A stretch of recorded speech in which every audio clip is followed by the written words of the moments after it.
Give us a sense of that mix of pressure. I mean, it's a DP World Tour. Everybody knows the nature that it brings. It brings the best of players who are season tour players. For us, everything behind it is like we are representing the nation despite our different respective home clubs. It calls for a lot of preparation. I mean, I think this is one of the conversations that we're gonna be having in terms of what on the first tee box. What was going through your mind? This one was interesting. Actually, I was the first one off on Thursday morning from T10. Yeah. I mean, it's always now a bit of nerves. Nerves are there. All the excitement is there. The expectations are kicking in. You gotta have to keep yourself in there. But I think nerves are too high.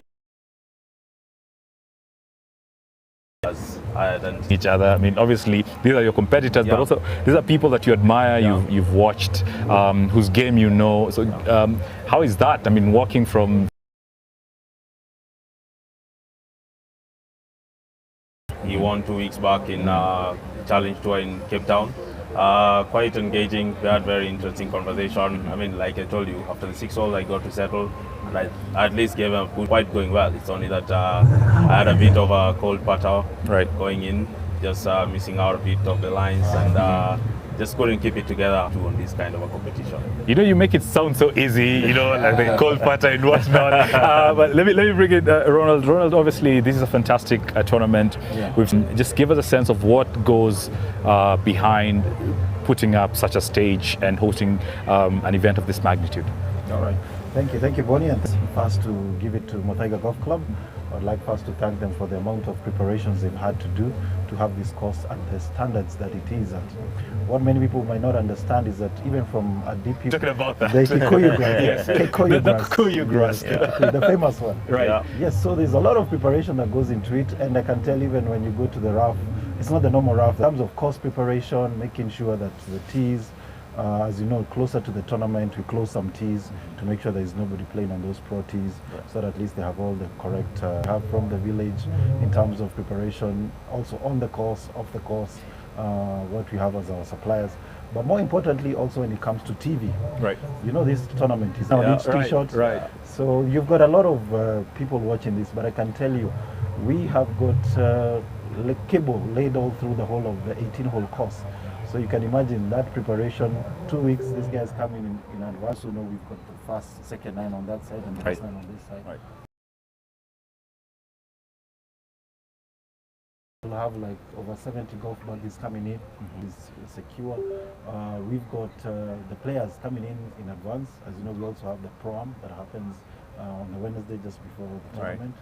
So these are some of the mates who have been our great sponsors to make this happen. And that's a good segue because you've talked about, you know, the condition of the property and all that went into doing that. So obviously you can't do this by yourselves. And Clinton is here. Clinton. For sure, Kenya Airways is actually dedicated to making sure that sports tourism is promoted. And this is our history with the rest of the world.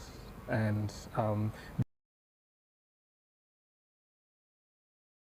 into this activity. And your logos and flags all over the place and setting up a cozy spot in the village. Is that also sounds to me like a very long-term plan? Yes. Remember, we're having golfers, we're having the players, that is, we're having the golf enthusiasts, we're having the organizers, and also we have the tourists that are coming in. So of course, these people. So our role is quite specific in terms of enabling the travel for these people and making sure that they actually come here on time, making efforts to make MKU a success. Yes. So interesting. Of course, and Ronald, just back to you. This is perhaps the most important weekend for golfing, maybe interest. Making sure that they actually come here on time. Just give a sense of how did Kenya get here, and how far do we still need to go to grow the sport to the level that you'd say, you know, is great? I know there's a lot of work, and you're proud. 2018, when the former president, the fourth president, Uhuru Kenyatta, was here, he challenged the stakeholders, and that was first. And also the European tour. And he's a golfer, so he gets it. He's a golfer, so he got it. And the main difference of Challenge Tour and DP World Tour, you understand, is the prize money. Correct. They are playing for a purse of about $2.5 million. million. So the winner is easily walking away with 50 million shillings, Right. easily. So the other sponsors, the Absas, the EABLs who are here, and put them on KQ have been our sponsors all through. And we want to thank at least all the stakeholders who've come to make this a possibility. Right. And this has given an opportunity to a Kenyan pro a chance to now interact in the Magical Kenya last event, but Right. have them having like 3-4 tournaments happening within the year before the Kenya Open. You talk about raising it to the next, and I mean, there's a lot of the goodwill that came and sponsors like Kenya Airways that obviously plugged in. Yes. But then there's the other bit that is important, which is the players. And let me just come to Edwin. Yeah. Edwin, days to this fantastic tournament at the opening of the show. It's sad that we didn't have our local pros going into the weekend. Yes. Just give us a sense of our performance as a country. Yeah. This event, we had one challenge that stood out very well. 2024 was a very slow year competitive-wise. Mr. Ronald would agree with us. There's always that bright function of our different PGK and Safari Tour members. They came together and said, PGK, these are the number of slots you're gonna have. Safari Tour as well, in terms of making sure it was done right. And that's how we ended up qualifying. 2 rounds here at Muthaiga, 2 rounds at Sigona. We got the first 8. And then after play,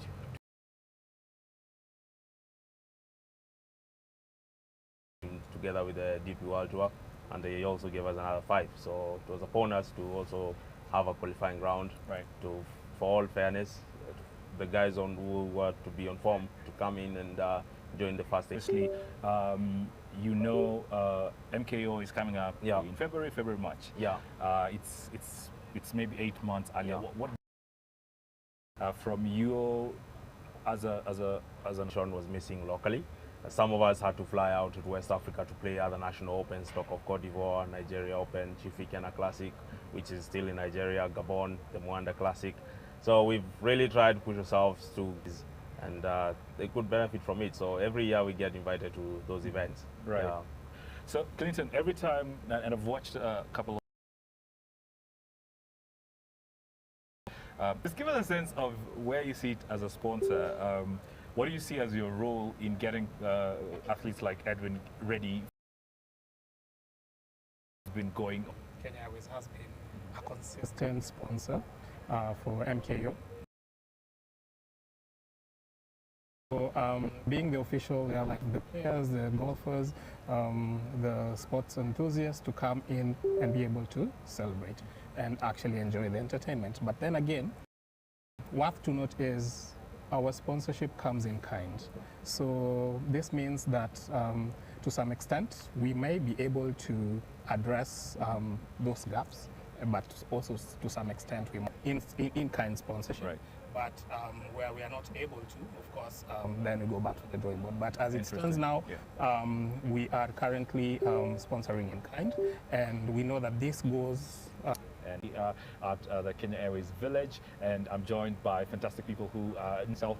And feel free to send in your questions, your thoughts, your comments. We'll be able to sample them. If you have any specific questions to the organizers, you can shoot that to Ronald. To sponsors, you can shoot that to KQ. And if you just want to know important event of the weekend, I know there are people who traveled far and wide to just be here, whether they're golf enthusiasts or just sports tourists. Ronald, from where you sit and having organized and being part.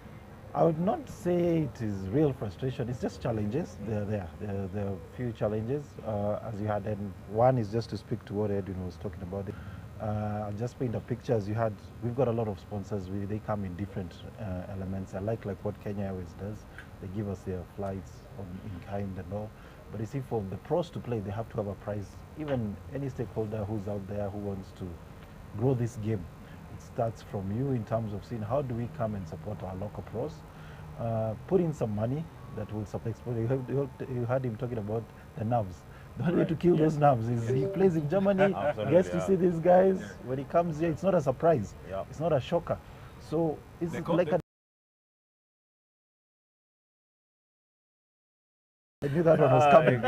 Yes, but it's exposure, because let me tell you, We played in the Pro-Am. We've played before. These guys come here, they shoot. Because I was former chairman here, Right. Muthaiga, actually. Yeah. We've had tournaments here. Yeah. We get people hand-holding them, getting them, checking even their Yes. a nutritionist who's watching what they're eating, a guy who's doing even their psychology, their mental health pro will make sure he's got his diet done, his fitness, we're checking everything. He's got But a... is that communicated? So for Clinton, Yeah. is that kind of information